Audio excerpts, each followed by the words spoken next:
Hello, good morning all of you. आज मैं आपके सामने एक नए सब्जेक्ट संस्कृत को लेकर आया हूँ। मैं पहले आप अपना परिचय दूंगा, जो कि मैं कालू सिंह डिंडोर, वरिष्ठ अध्यापक भर्ती परीक्षा 2018 में चयनित हूँ। हमने कुछ प्लानिंग के मुताबिक कुछ कार्य करने के लिए एक छोटी सी योजना बनाई, जिसके माध्यम से एक साथी गुरुजन से मिलकर हमने यह प्लान बनाया कि सर क्यों ना इस कोरोना संकट काल में हम जो भी हमारे साथी बंधु हैं या भी जो भी रीट लेवल फर्स्ट या सेकेंड के जो अभ्यर्थी जो तैयारी कर रहे हैं, उनको क्यों ना अपन मिल करके थोड़ी सी हेल्प करें, क्यों थोड़ा सा सहयोग प्रदान कर सकें। इस माध्यम से इस कार्य को लेकर हम आगे बढ़ रहे हैं, इस मिशन को चला रहे हैं, ताकि जो अभ्यर्थी रीट भर्ती का इंतज़ार कर रहे हैं और जो तैयारी कर रहे हैं, उनको इस भर्ती परीक्षा का लाभ मिल सके। तो आइए दोस्तों, जो रीट भर्ती परीक्षा में क्वालिफाई होने के लिए हमें कितने चार सब्जेक्टों का अध्ययन करना पड़ेगा। जैसे सबसे पहले हिंदी, संस्कृत, साइकोलॉजी और सामाजिक अध्ययन। तो सामाजिक अध्ययन पार्ट तो सबके लिए कॉमन होता है, हर किसी को हर कोई नंबर कम से कम मैक्सिमम औसत नंबर ले आता है। लेकिन सिलेक्शन के लिए जिस सब्जेक्ट को क्लियर करना होता है, जिस माध्यम को क्लियर करना होता है, जिससे हम रीट एग्ज़ाम को क्वालिफाई कर सकें, वह है हिंदी, संस्कृत और साइकोलॉजी। क्योंकि 30 नंबर की हिंदी आती है, 30 नंबर की संस्कृत आती है, 30 नंबर की साइकोलॉजी। यह 3 पार्ट मिल करके ही आपके 90 नंबर काउंट कर देंगे। ये 90 यानी कि कम से कम 30 में से 25 से प्लस नंबर आप हर एक सब्जेक्ट में ला सकते हो। तो आपके लिए ये कहीं न कहीं हिंदी, संस्कृत और साइकोलॉजी में से मैं जो संस्कृत का पार्ट क्लियर करूँगा, मुझे पूरा विश्वास है कि आप लोग कम से कम औसत यानी कि 25 से प्लस नंबर ला सको और रीट भर्ती एग्ज़ाम में आप क्वालिफाई हो सको। तो आइए दोस्तों, हम देखते हैं संस्कृत को स्टार्ट करने से पहले मैं आपको संस्कृत के सामान्य परिचय, जो कि माहेश्वरी सूत्र है, संस्कृत व्याकरण का जिसे हम आधार स्तंभ कह सकते हैं, जिनके बगैर हम यानी कि संस्कृत के व्याकरण पाठ को क्लियर कर ही नहीं सकते। जो अनिवार्य है, माहेश्वरी सूत्र जब तक हमें क्लियर नहीं होंगे तब तक हम संस्कृत के व्याकरण पाठ को क्लियर नहीं कर पाएंगे। क्यों, होता क्या है कि व्याकरण पाठ में माहेश्वरी सूत्र एक बार अपन ने क्लियर कर लिए हैं तो आगे बेहद सारी चीज़ें क्लियर हो जाती है। बेहद सारी चीज़ें कहने का मतलब संधि, समास, प्रत्याहार कैसे बनते हैं, क्या होता है, हर एक प्रकार की जानकारी, यानी कि जिसका माहेश्वरी सूत्र है, जो संस्कृत व्याकरण का पूरा आधार स्तंभ है। इन्हें अगर माहेश्वरी सूत्र को क्लियर कर लिया है तो हम संस्कृत व्याकरण को भी लगभग क्लियर कर लेंगे। तो चलो दोस्तों, हम स्टार्ट कर रहे हैं। माहेश्वरी सूत्र। माहेश्वरी सूत्र होते क्या है, माहेश्वरी सूत्र कितने होते हैं, उनकी संख्या कितनी होती है, यह देखना पड़ेगा। तो माहेश्वरी सूत्र कितने होते हैं दोस्तों? 14। कितने होते हैं? 14। संस्कृत में बहुत बार प्रश्न कभी पूछ लिया जाता है कि संस्कृत के माहेश्वरी सूत्रों की संख्या कितनी होती है, तो हमें पता तो है 14 होती है, लेकिन होता क्या है 14। 14 यानी संस्कृत में लिखा हुआ ध्यान में नहीं रहता है, जिस वजह से प्रश्न पूछ लिया माहेश्वरी सूत्रों की संख्या कितनी है, तो सीधा उसने दे दिया 11, 12, 13, 14। तो जब हमें 14 पता होगा तब हम प्रश्न राइट कर पाएंगे। तो हमें माहेश्वरी सूत्रों की संख्या कितनी है? 14। फैक्ट याद रखना है ना। इसके बाद हम प्रत्याहार देखेंगे। प्रत्याहार को साथ में लेने की एक ही वजह है कि माहेश्वरी सूत्र स्टार्टिंग से ही प्रत्याहार निर्माण में लग जाते हैं। प्रत्याहार निर्माण स्टार्टिंग से ही, जैसे हम देखेंगे आपको कुछ ही टाइम में बताऊंगा महास्वरी सूत्र जिससे तुरंत महास्वरी सूत्र बनने स्टार्ट हो जाते हैं। जिसके लिए महास्वरी सूत्र मैं आपको बता दूं, महास्वरी सूत्रों की संख्या है कुल 42, द्विसत्वारी सत। महास्वरी प्रत्याहारों की संख्या कितनी है? द्विसत्वारी सत यानी 42। चलो हम आगे बढ़ रहे हैं, देख रहे हैं माहेश्वरी सूत्र। माहेश्वरी सूत्र में सबसे पहले मैं स्टार्ट कर रहा हूँ अ ई उ अण, री ली क, ए ओ अंग, आई औ च, ह य वर ट, लण इय म अंग, अण न म, जब इय, गड़ दस, जब गड़ दस, ख फ छ ठ थ च, ट त व, क प य, श स स र, हल।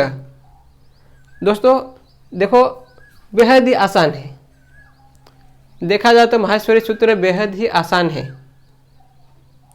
क्योंकि माहेश्वरी सूत्र हमको बस रटने हैं, इनको याद करने हैं कैसे भी करके। देखो सीधे हमें सीधा पढ़ लेना है अ इ उ ण, री ली क, ए ओ अंग, आई औ छ, ह य व र ट, लण इय म अंग, अण न म, जब य, गड़ दस, जब गड़ दस, ख फ छ ठ थ च, ट त व, क प य, स स स र, हल। इस तरह से हमें एक से लगाकर अंत यानी 14 तक लगातार इन्हें याद करना है।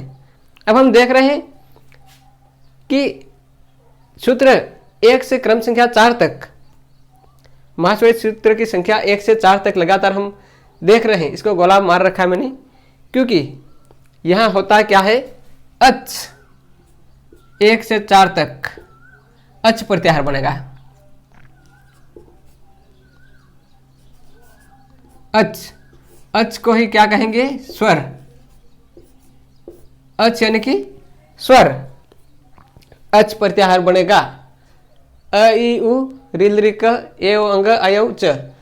अच प्रत्याहार में सिर्फ और सिर्फ स्वर वर्णों का ही प्रयोग हुआ है। अच प्रत्याहार में सिर्फ और सिर्फ स्वर वर्णों का ही प्रयोग हुआ है। जैसे हम देख लेंगे अ ई उ, री ली, ए ओ, आई औ। हमें यहाँ पर आप लोग जैसे अ ई उ, री ली क, ए ओ, आई औ यानी कि कितने स्वर वर्णों की इसमें मतलब गिनती की गई है, गणना की गई है 9। लेकिन एक बात देखी जाए कि इसमें लास्ट वाले वर्ण पे आपको दिखाई दे रहा होगा हलंत। प्रत्येक अण, क, अंग, च, ट, अण, म, लास्ट तक ल तक प्रत्येक को हलंत दिखाई दे रहा है। मतलब यह माहेश्वरी सूत्रों में काउंट नहीं किए जाते हैं। यह माहेश्वरी सूत्र में लास्ट वाला जो हलंत वर्ण है इनकी गिनती नहीं की जाती है, इनकी गिनती नहीं की जाती है। और इनका एक सूत्र आता है हलंत एम करके, उससे उनकी इच संज्ञा हो जाती है। यानी कि ये होते तो हैं, लेकिन होते हुए भी क्योंकि यह व्यंजन है और व्यंजन वर्ण है, इस वजह से व्यंजन कैसे तो अर्ध होते हैं, हलंत होते हैं, जिससे हम इसकी गिनती इन वर्णों में नहीं कर सकते हैं, क्योंकि हलंत वर्ण है, व्यंजन वर्ण है। इस वजह से सिर्फ और सिर्फ व्यंजन वर्णों की ही इच संज्ञा होगी। ठीक है, हम आगे बढ़ रहे हैं। आपको एक दिख रहा होगा य, व, र और ल। ठीक है, यहां पर एक बनेगा यण प्रत्याहार। यण प्रत्याहार बनेगा, यण यानी कि अंतस्थ। यण यानी कि कहने का मतलब अंतस्थ वर्ण। अंतस्थ वर्ण य, व, र और ल, इन्हें हम क्या कहेंगे, अंतस्थ वर्ण कहेंगे।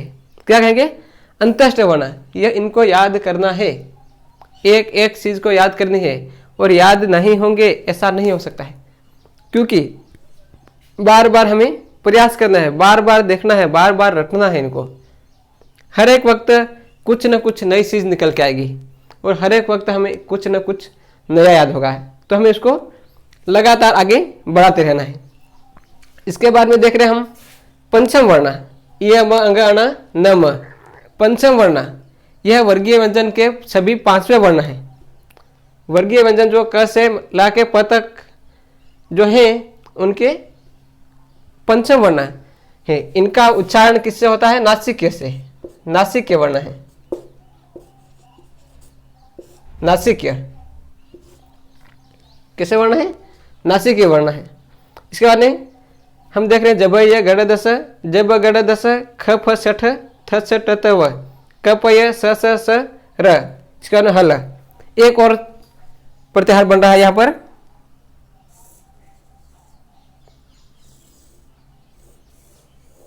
हल। हल को हम क्या कहेंगे? उष्म कहेंगे। हल को हम क्या कहेंगे? उष्मा। दोस्तों इस तरह से हम माहेश्वरी सूत्र लगभग क्लियर कर रहे हैं ना। तो माहेश्वरी सूत्र कैसे, एक बार फिर से आपको मैं दोहरान करवा दूं। माहेश्वरी सूत्र को याद करना है, रटना है। तो देखिए, अ ई उ अण रील रिक ए ओ अंग अय उच हय वरट लण इय म अंग अण न म जब य गड़ दस, जब गड़ दस, ख फ सठ थ छ ट त व, क प य स स स र हल। इसमें होता क्या है? एक से लगाकर चार तक आपको मैंने बताया अच, यानी कि स्वर वर्णों की गिनती की गई है। स्वर वर्णों को एक से चार तक यानी अच प्रत्याहार में शामिल किया गया। सिर्फ और सिर्फ स्वर, केवल स्वर वर्णों की ही गिनती की गई है, स्वर वर्ण ही काउंट किए गए हैं इसमें। इसके बाद में देख लेते हैं हम ह य व र ट लण, यानी कि य से य व र और ल, इनका बनता है यण प्रत्याहार। यण प्रत्याहार बनता है तो यण को हम क्या कहेंगे? यणो अंतस्थ, अंतस्थ वर्ण। इनको क्या कहेंगे? अंतस्थ वर्ण कहेंगे। इसके बाद में आपको पंचम वर्ण बता ही दिए हैं, नासिके होते हैं। नासिका से पंचम वर्णों का उच्चारण किया जाता है। इसके बाद में देख ले हम एक सल प्रत्याहार, स स स ह। इन चार वर्णों का हम क्या कहेंगे? हल, यानी व्यंजन। लेकिन कैसे? उष्म व्यंजन। ठीक है दोस्तों, हम आगे बढ़ा रहे हैं। जैसे आपको सामान्य माहेश्वरी सूत्र आपको बता दिए। इसके बाद में जो प्रत्याहार बनते हैं उनके, यह प्रत्याहार आप लोगों को, सभी बंधुजनों को देखने हैं, रटने हैं, पढ़ने हैं। क्योंकि अगर ये प्रत्याहार क्लियर कर दिए हैं तो आपको आगे नेक्स्ट जो भी टॉपिक है वह पढ़ने में, चाहे वह संधि हो, समास हो, उपसर्ग हो, प्रत्यय हो, किसी भी मामले में आपको हर एक जगह ये सपोर्ट करेंगे। तो आपको मैं बता रहा हूँ, जैसे अण, अण प्रत्याहार लिख दिया है ना। अण प्रत्याहार में कौन कौन से वर्ण आते हैं तो देख लेते हैं अपन। अण प्रत्याहार में वर्ण आ रहे हैं अ, ई, उ, अण। क्या आते हैं? अ, ई, उ, अण। बट होता क्या है? अ, ई, उ, अण आपको बता तो दिया, यहां पर भी बताया, और यहां पर फिर आपको एक बार बता दूं कि अण प्रत्याहार में कौन कौन से वर्ण आएंगे? अ, ई, उ। केवल कौन कौन से आएंगे? अ, ई, उ। क्योंकि अणा के बारे में आपको मैंने बता दिया, अणा की क्या है? अणा हलंत वर्ण है, और अणा हलंत वर्ण होने की वजह से अणा को प्रत्याहारों में गिना नहीं जाता है। यह केवल और केवल प्रत्याहार बनाने का माध्यम है। इसके माध्यम से प्रत्याहार बनता है। और यह जो तीन वर्ण है, यह जो तीन वर्ण है, इनकी ही माहेश्वरी सूत्र में गिनती की जाती है, इसकी गिनती नहीं की जाती है। ठीक है। इसके बाद हम अक प्रत्याहार देख रहे हैं। अक प्रत्याहार में कौन कौन से वर्ण आएंगे? अ, ई, उ, अणा, री, लरी, इसके बाद में क। तो हमें देखना है अक प्रत्याहार में कौन कौन से वर्ण आएंगे? अ, ई, उ, री, लरी। इनका क्या होगा? इन दोनों की इस संज्ञा हो जाएगी। यह हलंत वर्ण इसमें अक प्रत्याहार में नहीं गिने जाएंगे। अक प्रत्याहार में कितने वर्ण आएंगे? इसमें तीन आए हैं, जैसे इसमें कितने आएंगे? पांच वर्ण आएंगे इसमें, है ना। इसके बाद हम देख रहे हैं एंग। एंग प्रत्यय में कौन कौन से वर्ण आएंगे? एंग में ए, इसके बाद में ओ, अंग, कौन से आएंगे? ए ओ अंग, यानी कि एंग प्रत्याहार में कितने वर्ण आएंगे? 2 वर्ण आएंगे। इसके बाद में हम अच देख रहे हैं। अच प्रत्याहार जैसे हमने देखा, अच प्रत्याहार में कौन कौन से वर्ण आएंगे? अ ई उ रील री ए ओ आई औ। अच प्रत्याहार में जो वर्ण आ रहे हैं अ ई उ अण री लरी क ए ओ अंग, इसके बाद में आई औ च।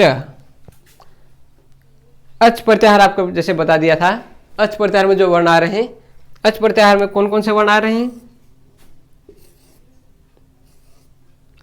अच प्रत्याहार में एक तो ये वर्ण आएंगे, ये आएंगे, ये आएंगे, इसके बाद में ये, जैसे अ ई उ रील री ए ओ आई और औ। कुल कितने वर्ण हो गए? कितने होंगे? अच का मतलब आपको बता दिया, अच यानी कि स्वर,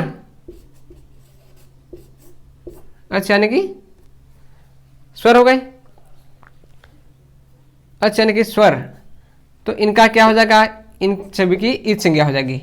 जो हलंत है और अंतिम वर्ण है उनका क्या हो जाएगा? ये हलंत हो जाएंगे, इनको इनकी ईद संज्ञा हो जाएगी, ये लुप्त हो जाएंगे। तो गिनती किसकी होगी? अ ई उ रील री ए ओ और आई औ, इनकी होगी। इसके बाद यन प्रत्याहार, यन में कौन कौन से होंगे? य व र, इसके बाद में ल, इसके बाद में अण। कौन कौन से होंगे?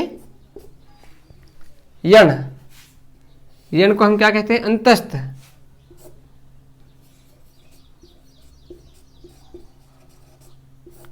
अंतस्थ वर्ण भी कहते हैं यण को, यण को अंतस्थ वर्ण कहेंगे। तो ये में य व और र ल, ये कौन से वर्ण हो जाएंगे?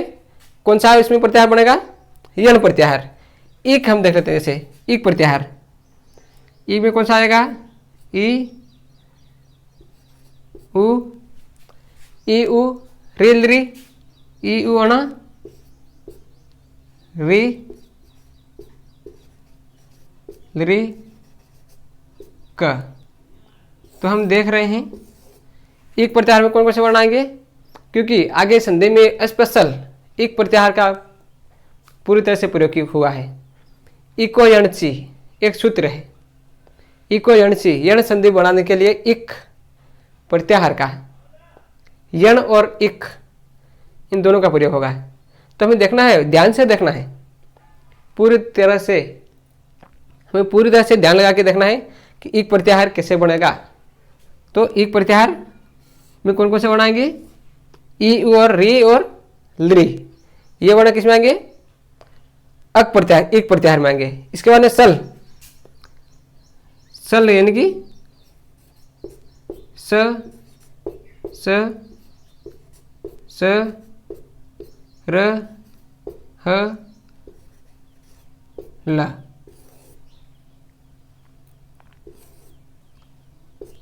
क्या हो जाएगा?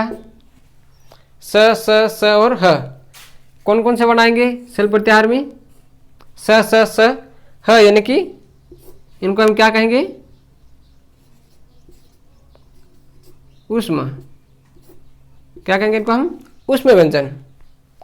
ऊष्म व्यंजन किस में आएंगे?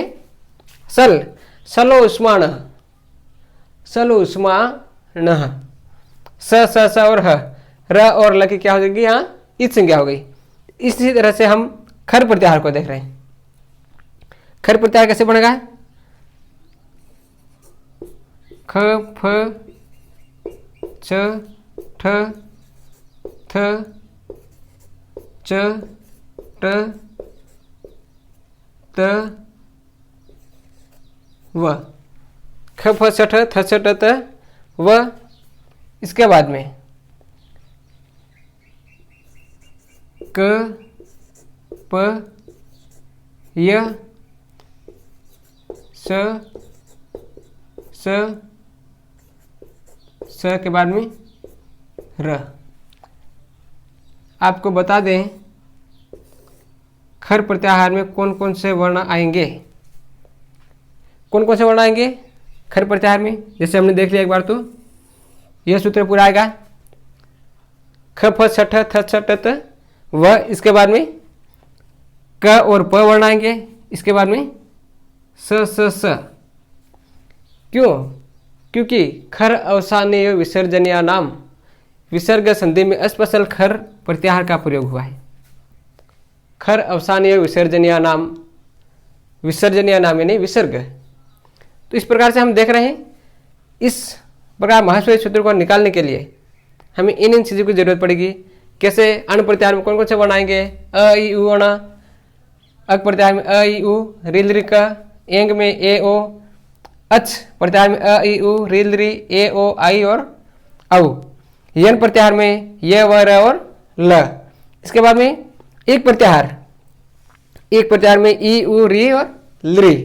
इसके बाद में सल स ह।